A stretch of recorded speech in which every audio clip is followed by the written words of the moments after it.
প্রেমের প্রস্তাবে রাজি না হওয়ায় ভর সন্ধ্যেয় মাঝ রাস্তায় মহিলাকে ধারালো অস্ত্রের কোপ।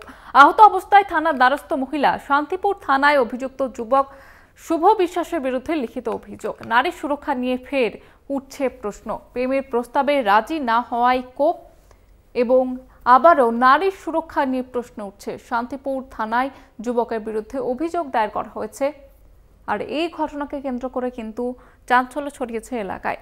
ভর সন্ধ্যায় মাঝ রাস্তায় মহিলাকে ধারালো অস্ত্রের কোপ, যেমনটা অভিযোগ উঠছে প্রেমের প্রস্তাবে রাজি না হয় এই ঘটনা। এবং আবারও প্রশ্নের মুখে নারী সুরক্ষা। ইতিমধ্যেই ওই অভিযুক্ত যুবক শুভ বিশ্বাসের বিরুদ্ধে লিখিত অভিযোগ দায়ের করা হয়েছে। নারী সুরক্ষা নিয়ে ফের উঠছে প্রশ্ন।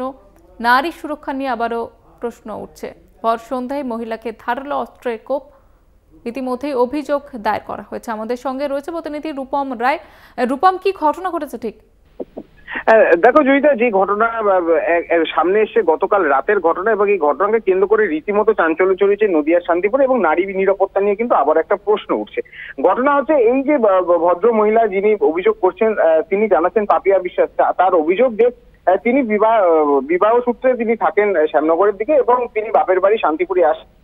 শান্তিপুর এলাকারই এক যুবক যার নাম শুভ বিশ্বাস, সে তাকে দীর্ঘদিন ধরে প্রেমের প্রস্তাব দেয়, কুপ্রস্তাব দিতে থাকে। তবে তিনি রাজি না হওয়ার কারণে দীর্ঘদিন ধরে তাকে হুমকি এবং তার পরিবারের মাকে, মানে মহিলার মাকে প্রাণে মেরার হুমকিও দিয়েছিলেন এই যুবক।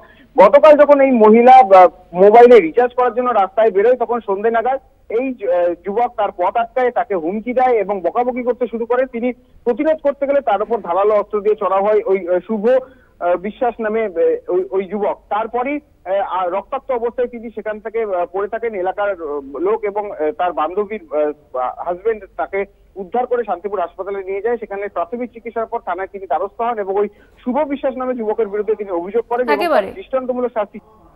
ধন্যবাদ জানাবো তোমাকে রূপম। আমাদের সঙ্গে ছিলেন প্রতিনিধি রূপম রায়।